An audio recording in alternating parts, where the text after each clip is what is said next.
Jean-François Barry, un chroniqueur pas comme les autres. Bonjour Jean-François. Salut Mario. Alors, Canadiens, 2 matchs en 2 soirs. Le deuxième match contre une équipe forte. Ils ont tenu leur bout pendant 2 périodes, mais il y a un point où ça a cassé. Ah ouais, ben tu sais, non seulement, on a tenu notre bout, mais on le sentait. Là. En fait, s'il y a de quoi, c'est probablement les Devils qui avaient eu une semaine d'inactivité.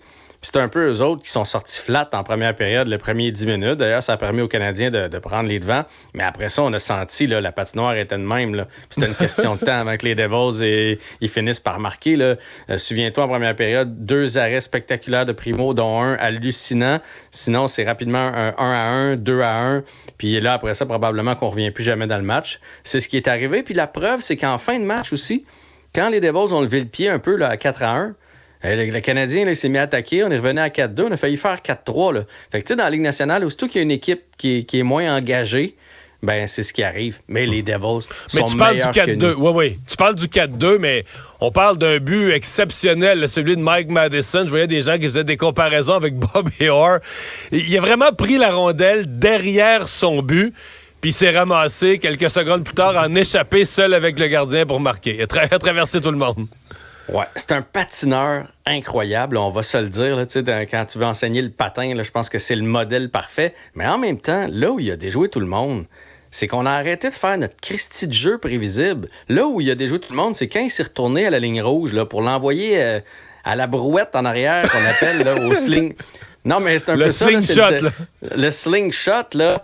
Puis qui s'est rendu compte qu'il n'y avait pas d'option. Mais tout le monde des Devils a arrêté de jouer parce qu'il savait qu'il allait le redonner en arrière à Suzuki. Puis que là, Suzuki allait essayer de la rentrer. Je veux dire, on fait ça depuis 8 ans, ça a l'air qu'on fait cette stratégie-là.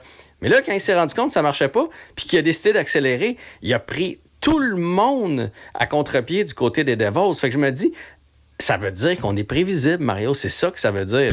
Dès qu'on change notre stratégie une fois, on est tellement prévisible que tout le monde est déculotté, là. C'est drôle parce que j'écoutais Olivier Renard hier, puis là, tu vas dire, il n'y a pas rapport avec le Canadien, mais il expliquait que oui, les joueurs ont critiqué Losada, mais il a dit, à un moment donné, sur le terrain, quand tu vois que la stratégie ne fonctionne pas, c'est à toi, surtout si tu es un leader puis un vétéran, à faire « OK, ça marche pas, je vais faire autre chose ». C'est bien beau le plan de match décidé avec des O puis des X. Là. Je comprends, mettons, au football, qu'on peut pas faire ça parce que s'il y en a un qui décide d'improviser, le reste fout le camp. Mais sur une patinoire, si tu sais que tout le monde s'attend à ce que tu redonnes à Suzuki en arrière, ben fais d'autres choses puis tu vas provoquer de quoi. Puis c'est ce qui est arrivé hier. T'es inquiet du duo Suzuki-Caulfield? T'es pas inquiet, toi? Ben, moi, je suis inquiet de Suzuki, on dirait. Ben, moi, je pense que Suzuki paye pour Caulfield. Je veux dire, à ce rythme-là, Suzuki n'en marquera pas 10, là, parce que tout ce qu'il fait, c'est d'essayer de rejoindre le 22. Puis ça aussi, 22, tout le monde le sait. Tout le monde le sait. Quand on parle de changer le jeu, là, s'il peut lancer un peu Suzuki, ça va ouvrir les lignes de passe. Et Caulfield, lui, ne le rejoint jamais. Hier, 2 fois, il y a eu des semi-2 contre 1. Caulfield a lancé, là. Il n'a jamais essayé de la passer de l'autre côté à Suzuki. Puis je dis pas qu'il faut pas qu'il lance. Je trouve juste que ces deux-là sont plus flats qu'à l'habitude. Puis Caulfield, dans sa zone, c'est pas extraordinaire. Là. Fait que Suzuki, il paraît mal, mais il se démène un peu partout. Puis on leur a pas trouvé de coéquipier. On a essayé avec Anderson, ça marche pas. On a essayé avec Raphaël Harvey-Pinard, ça fonctionne pas. Il va falloir leur trouver quelqu'un. Ouais. Hey, il nous reste 45 secondes pour parler d'Ottawa, où là, ça va pas super bien. Mais hier, c'est vraiment ridicule ce qui est arrivé là, sur la glace. Hein? Entre autres avec Forsberg. Donc, DJ Smith qui décide de changer son gardien, Forsberg. Entre la 2 et la 3? Ouais, mais il l'avertit pas. Fait que lui, il s'en va dans le but. Il s'en va dans le but. Puis là, il y a un des joueurs des Sénateurs qui va le voir. Il fait, écoute, c'est parce que le coach vient de me dire, c'est pas toi qui pars la 3e. Faut que tu retournes au banc. Puis là, il donne une petite tape. Tout ça parce qu'il voit bien que le gardien fait comme, quoi? Il m'a pas averti entre la 2 et la 3. Fait que là, c'est filmé. En plus de ça, ça paraît encore plus mal. Puis c'est insultant pour les gardiens.